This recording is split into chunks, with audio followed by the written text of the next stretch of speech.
వచ్చే ఆగస్ట్ 5 కల్లా మేము ఆ అడ్మిషన్స్ మేము పూర్తి చేస్తాము. దాంట్లో భాగంగా పెద్దలు అడిగారు అకాడమిక్ క్యాలెండర్ సిస్టమటైజ్ చేయాలి, ముందరే చెప్పాలి, ఎప్పుడు ఎగ్జామ్లు నిర్వహిస్తాం, ఎప్పుడు ఫలితాలు వస్తాయి, ఎప్పుడు అడ్మిషన్లు చేస్తాం అనేది ప్రకటిస్తే బాగుంటుందని పెద్దలు కోరారు.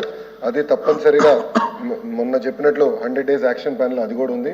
ఆ academic calendar with admissions calendar కూడా దాంట్లో జతపరిచి అది త్వరలోనే మేము ముందలు పెడతాం. అందరూ అభిప్రాయ సేకరణ చేసిన తర్వాత అది ఇంకా వీళ్ళు హెచ్చెట్టించుకొని అది ముందరికి వెళ్తాం. ఇంకో పక్కన ఇంటర్న్షిప్ గురించి మాట్లాడారు అధ్యక్ష.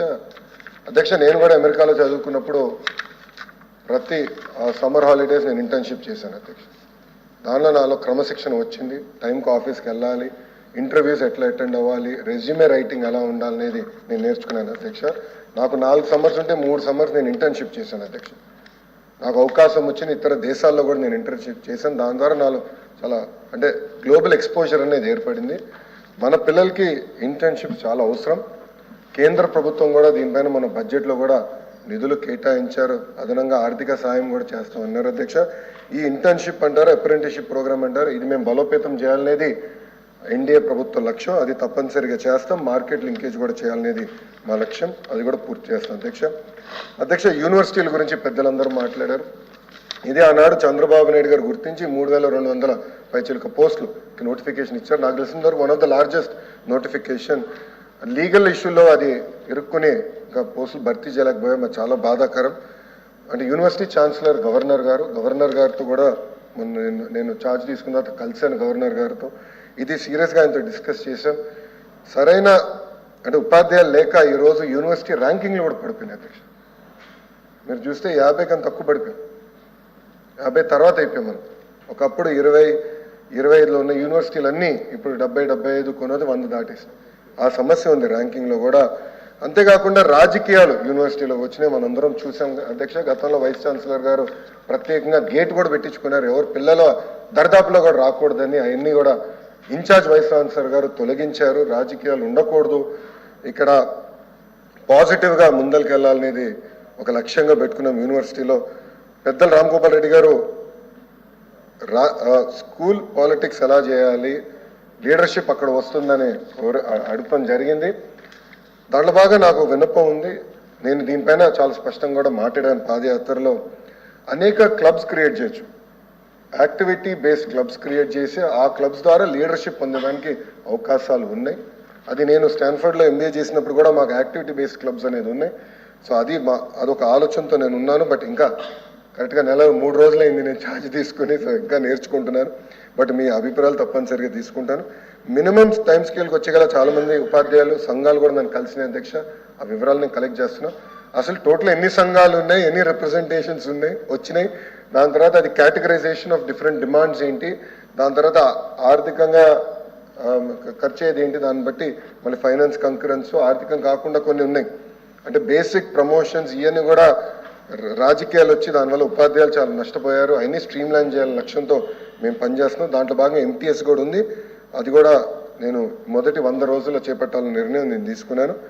IIITకి వచ్చేగల అధ్యక్ష చెప్పారు. నిన్న నేను హౌస్లో కూడా సమాధానం ఇచ్చాను దానిపైన. నూజివీడులో ఒక చెల్లమ్మ నాకు ట్వీట్ పెట్టింది, ఫుడ్ బాగాలేదని. నేను సింపుల్గా మెసేజ్ పెట్టా సెక్రటరీ గారికి పెట్టి, ఏం జరుగుతుందో కనుక్కోండి అంటే నెక్స్ట్ మీల్ ఇంప్రూవ్ అయిపోయింది అధ్యక్ష. అంటే లంచ్ బాగాలేదని ట్వీట్ పెట్టింది, నేను కనుక్కోండి అని చెప్తే డిన్నర్ బాగుంది అధ్యక్ష. అంటే ఎంత అన్యాయంగా ఉందంటే దానికి ఇది ఉదాహరణ. తప్పనిసరిగా ప్రక్షాళన చేయాలి. విద్యార్థుల దగ్గర నుంచి ఫీడ్బ్యాక్ మెకానిజం కూడా తీసుకోవాలని నేను అనుకుంటున్నా. దానికి అంటే IVRS ద్వారా చేద్దామా లేదంటే యాప్ ద్వారా చేద్దామా అనేది ఆలోచిస్తున్నాం. బట్ తప్పనిసరిగా IIITని బలోపేతం చేయాల్సిన అవసరం ఉంది. ప్రకాశం IIIT క్యాంపస్ కూడా లేదు, ఆ ప్రాబ్లం అక్కడ ఉంది. సో ఇవన్నీ సమస్యల్ని పరిష్కరించాల్సిన బాధ్యత నా పైన ఉంది. అది తప్పనిసరిగా నేను చేపడతాను. అంతేకాకుండా నిరుద్యోగుల సమస్యల గురించి కూడా ఇక్కడ మనం అందరం చర్చించాం అధ్యక్ష. గతంలో మనం చూసాం, గత ప్రభుత్వం 2,30,000 పెండింగ్ పోస్టులు భర్తీ చేస్తున్నారు అధ్యక్ష. అది జరగలేదు. నిరుద్యోగులు కూడా పెద్ద ఎత్తున మన ఎన్డీఏ ప్రభుత్వాన్ని ఆశీర్వదించారు, దీవించారు, గెలిపించారు.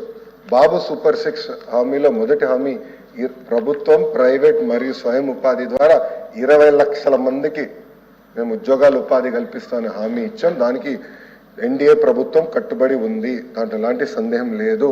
దాంట్లో భాగంగా చంద్రబాబు నాయుడు గారు 5 సంతకాలు చేస్తే తొలి సంతకం మెగా డిఎస్సి పైన ఉంది. ఆ మెగా డిఎస్సి ప్రక్రియ పకడ్బందీగా పూర్తి చేస్తాం. ఆల్రెడీ చంద్రబాబు నాయుడు గారు గౌరవ ముఖ్యమంత్రులు రివ్యూలు స్టార్ట్ చేశారు. పెట్టుబడులు ఎన్ని తీసుకొచ్చాం కదా 40 రోజుల రివ్యూ స్టార్ట్ చేశారు. మీరు చూస్తారు కదా, పెద్ద ఎత్తున పెట్టుబడులు వస్తాయి, పరిశ్రమలు వస్తాయి. ఆంధ్ర రాష్ట్రానికి నిరుద్యోగ యువకులకు ఉద్యోగాలు కల్పించే లక్ష్యంగా మేము పనిచేస్తాం అధ్యక్ష. నేను కూడా మా ఐటీ ఎలక్ట్రానిక్స్ శాఖకి డిపార్ట్మెంట్ క్లియర్గా చెప్పాను, నాకు ఫ్యాన్సీ కంపెనీలు కాదు, ఎక్కువ ఉద్యోగాలు కల్పించే కంపెనీలు నాకు కావాలని చెప్పాను. Priorities job creation. సో నాకు ఏ కంపెనీ ఎన్ని ఉద్యోగాలు కల్పిస్తే వాళ్ళకి అంత ఇన్సెంటివ్లు ఇస్తాను తప్ప పెట్టుబడుల పైన ఇన్సెంటివ్లు కాదు, ఉద్యోగాల కల్పన పైన ఇన్సెంటివ్ అనే లక్ష్యంగా మేము పనిచేస్తున్నాం.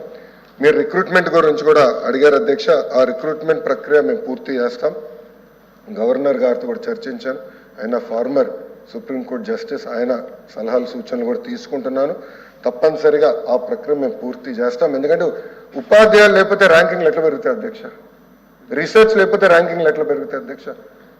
గౌరవ ముఖ్యమంత్రి గారు నన్ను హెచ్ఆర్డి మంత్రి చేసినప్పుడు ఆయన ఒకటే చెప్పారు, గతం కన్నా బెటర్ ర్యాంకింగ్ యూనివర్సిటీ నువ్వు తీసుకురావాలని నాకు చెప్పారు అధ్యక్ష. సింపుల్ వర్డ్ నాకు చెప్పారు అధ్యక్ష. దానికి మీకు ఏం కావాలో మేము సపోర్ట్ చేస్తాం నాకు చెప్పారు. దాంట్లో భాగంగా తొలి అడుగు ఉపాధ్యాయుల నియామకం. అది నేను చాలా పర్సనల్గా తీసుకున్నా, సీరియస్గా తీసుకున్నా. ఏజీ గారితో ఆల్రెడీ 2 సార్లు నీకు మాట్లాడాను. తప్పనిసరిగా ఆ ప్రక్రియ కూడా మేము పూర్తి చేస్తాం అధ్యక్ష. Thank you. అన్ని ప్రశ్న సమాధానం చెప్పాను అనుకుంటున్నాను. ఓకే, నా వైపు చూసారు అందుకే. Okay. Question number 13461 minister for home and resources. అదేనా?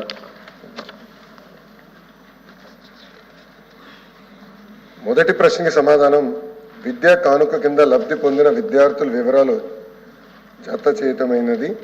అమ్మఒడి కింద ఏ విద్యార్థికి ఆర్థిక సహాయం అందలేదు.